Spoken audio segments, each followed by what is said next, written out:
बड़ी खबर इस वक्त की आपको बता दें कि मिशन 2023 के लिए अब छत्तीसगढ़ बीजेपी एक्टिव मोड में आ गई है और चुनाव से पहले बदलाव का दौर जो है वो बीजेपी में शुरू हो गया है। इसी कड़ी में अरुण साव ने भी अपनी नई टीम को तैयार कर लिया है। आपको बता दें कि अरुण साव की टीम में ज्यादातर नेता युवा हैं, लिहाजा ये कहा जा सकता है कि अरुण साव अपनी यंग ब्रिगेड के साथ चुनावी रणनीति बनाते हुए नजर आने वाले हैं।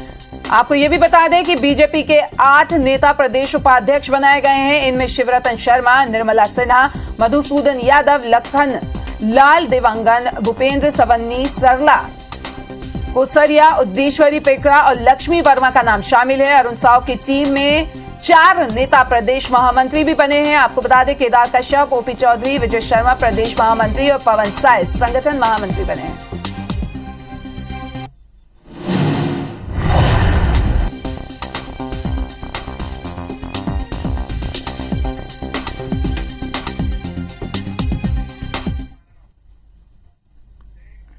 और अरुण साव जी हमसे जुड़े हुए हैं। सर, आपसे सबसे पहले तो यही जानना चाहेंगे कि देख रहे हैं कि 2023 में विधानसभा चुनाव है, उससे पहले टीम को बदलने की या यंग लोगों को लाने की क्या जरूरत यहां पे पड़ गई?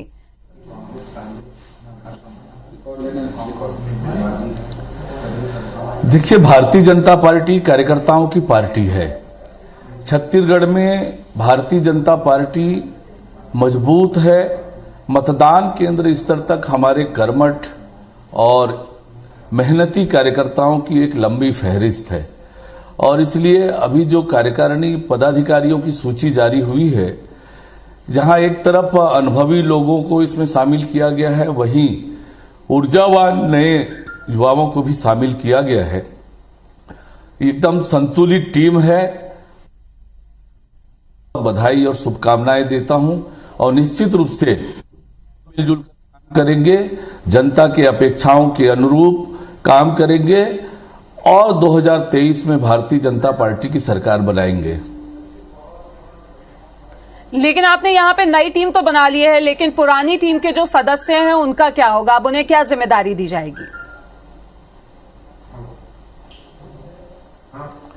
उन सबका भी सहयोग भारतीय जनता पार्टी को मिलेगा। उन सब कार्यकर्ताओं को, सभी कार्यकर्ताओं से सहयोग लेंगे, सबको कुछ न कुछ जिम्मेदारी देंगे, सबको काम में लगाएंगे और सब मिलकर काम करेंगे और 2023 के मिशन में सफलता प्राप्त करेंगे।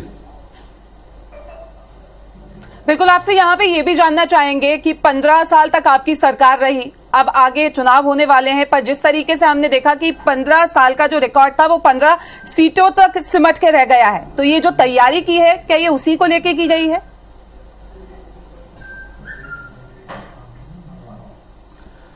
वास्तव में 2018 का विधानसभा चुनाव का परिणाम कांग्रेस के लुभावने घोषणा पत्र के कारण और जो बड़े बड़े वायदे कांग्रेस पार्टी ने किए उसके कारण से ये परिणाम आया था और उनको जनता को विश्वास दिलाने के लिए गंगा जल की कसम खानी पड़ी थी। और छत्तीसगढ़ की जनता धर्मभीरू है और उनके झूठे वादों पर आ गई। आज छत्तीसगढ़ की जनता पछता रही है। हर वर्ग अपने आप को ठगा हुआ महसूस कर रहा है।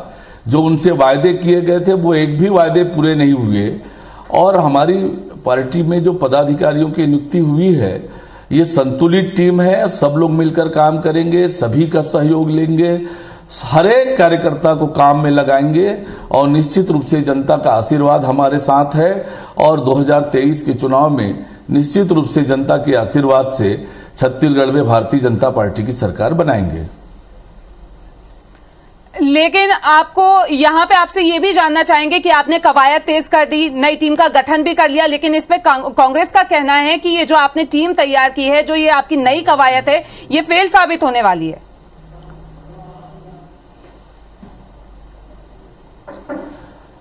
चौबीस अगस्त को हमारा जो आंदोलन हुआ और 9 सितंबर को जो हमारा कार्यकर्ता सम्मेलन हुआ, इन कार्यकर्ताओं से कांग्रेस डर गई है, घबरा गई है और कांग्रेस पार्टी एक परिवारवादी पार्टी है। कभी मां तो कभी बेटा, कभी तो बेटा तो कभी मां। हमारी पार्टी कार्यकर्ताओं की पार्टी है। कार्यकर्ताओं को अलग अलग समय पर अलग अलग जिम्मेदारी देते हैं, काम सब मिलकर करते हैं और इसलिए कांग्रेस पार्टी घबराई हुई है और इसलिए इस प्रकार से बयानबाजी कांग्रेस कर रही है। तो आपको क्या लग रहा है कि जिस तरीके से आपने आंदोलन किया वो सफल रहा, तो क्या ये सफल आंदोलन जो किया जा रहा है, ये लग रहा है कि जिस तरीके से ये आंदोलन सफल हो रहा है, क्या उस हिसाब से आप वोटर्स को साथ पाएंगे?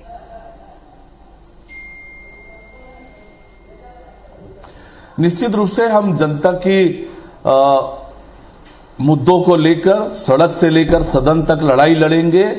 जनता आज चाह रही है कि इस कांग्रेस की जो वादा खिलाफी करने वाली सरकार है उससे छुटकारा मिले, जल्दी से जल्दी छुटकारा मिले, और इसलिए हम जनता की आवाज बनेंगे, सदन से लेकर सड़क तक लड़ाई लड़ेंगे और जनता के आशीर्वाद से, जनता का आशीर्वाद हमारे साथ है, जनता का सहयोग हमको मिल रहा है, निश्चित रूप से हम 2023 में भारतीय जनता पार्टी की सरकार बनाएंगे। आज छत्तीसगढ़ की जनता ये बात महसूस कर रही है कि छत्तीसगढ़ का भविष्य केवल और केवल भारतीय जनता पार्टी के हाथों में सुरक्षित है और इसलिए जनता का आशीर्वाद हमें प्राप्त होगा। लेकिन साहु जी, यहाँ पे एक सवाल ये भी उठ रहा है, क्योंकि जिस तरीके से हम देख रहे हैं कि बहुत ज्यादा वक्त नहीं बचा है इलेक्शन के लिए, विधानसभा चुनाव आने वाले हैं, आपने टीम का गठन किया, तो किस तरीके से वो जिम्मेदारी निभा पाएंगे और क्या लग रहा है कि वोटर्स को वो साथ पाएंगे, जमीनी स्तर पे जाके लोगों की समस्याओं को सुन पाएंगे और उस हिसाब से काम कर पाएंगे? क्या जो वोटर्स, जहां पे अभी हमने जिस तरीके से देखा था कि 15 सीटों पे सिमटी हुई सी बीजेपी नजर आ रही है, तो वो जो दायरा बन गया था वो मतलब खुल पाएगा?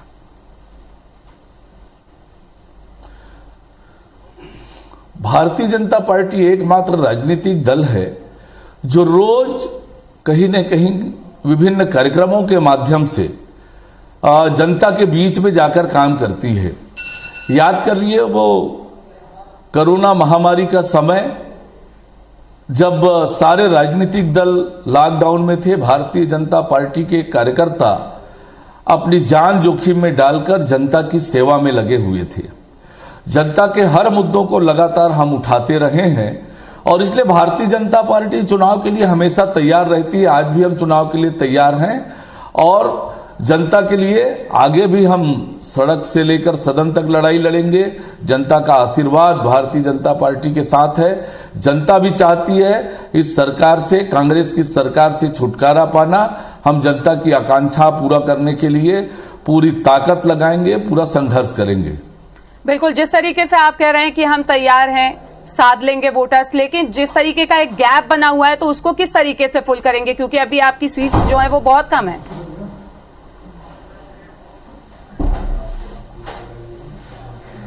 देखिए, मैंने जैसे बताया कि वो तत्कालीन परिस्थितियों के कारण, कांग्रेस के लुभावने घोषणा पत्र, गंगा जल की कसम, इन कारणों से वो परिणाम आए थे और आज जनता को एहसास हो गया है कि उन्हें ठगा गया, धोखा दिया गया और जनता इस सरकार से छुटकारा चाहती है। और जनता यह भी समझ रही है कि भारतीय जनता पार्टी के हाथों में ही छत्तीसगढ़ का भविष्य सुरक्षित है और इसलिए छत्तीसगढ़ की जनता भारतीय जनता पार्टी को अपना आशीर्वाद देगी और हम छत्तीसगढ़ में सरकार बनाएंगे। बिल्कुल, तो अगर बात करें 14 सीटों पे हैं तो आगे क्या टारगेट लेके चल रहे हैं और नई टीम को क्या टारगेट दिया गया है कि जिस तरीके से सरकार बन पाए?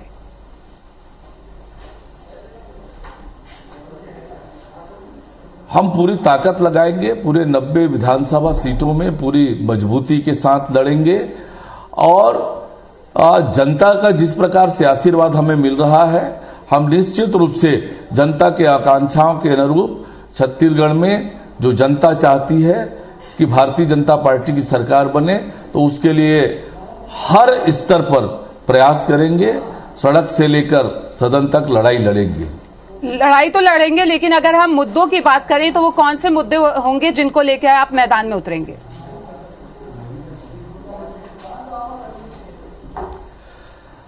जिस प्रकार से कांग्रेस की इन 4.25 साल के कार्यकाल में आज छत्तीसगढ़ अपराध का गढ़ बन गया है, जिस प्रकार से माफिया गढ़ बन गया है, आज जिस प्रकार से राजधानी न्यायधानी में दिन दहाड़े चाकूबाजी हो रही है, हत्या बलात्कार की घटनाएं हो रही है, कानून व्यवस्था पूरी तरह से ध्वस्त है, चौपट है, जिस प्रकार से छत्तीसगढ़ में आज माफिया राज है, भू माफिया, कोल माफिया, शराब माफिया, ऐसे माफिया राज छत्तीसगढ़ में बन गया है, जिस प्रकार से छत्तीसगढ़ को कर्ज में डुबोने का काम हुआ है, आज जिस प्रकार से छत्तीसगढ़ में विकास के सारे काम ठप हुए हैं, जिस प्रकार से सभी वर्ग को कांग्रेस की सरकार ने, कांग्रेस पार्टी ने ठगने का काम किया, किसानों को, नौजवानों को, महिलाओं को, बुजुर्गों को, राज्य के शासकीय अधिकारी कर्मचारियों को, तो ये हर वर्ग को ठगने का काम छत्तीसगढ़ में की कांग्रेस की सरकार ने किया है। और छत्तीसगढ़ के हर वर्ग चाह रहा है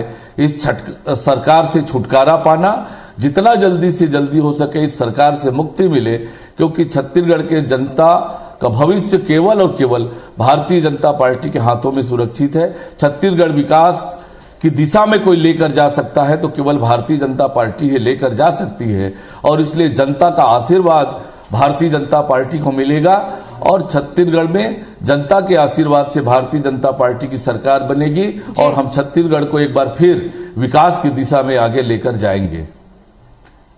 साहू जी, आपसे मैंने पहले भी 2 बार पूछा और अभी भी सिर्फ इतना ही आपसे जानना चाहूंगी कि अभी आप 14 पे हैं, आपका टारगेट क्या है कि कितनी सीटों पे आप जाएंगे इस बार? हम तो 90 सीटों की तैयारी करेंगे, पूरे 90 सीट में दमदारी से लड़ेंगे और जनता का आशीर्वाद भारतीय जनता पार्टी को मिलेगा। बिल्कुल सर, थैंक यू हमसे बातचीत करने के लिए और आपका बहुत बहुत शुक्रिया।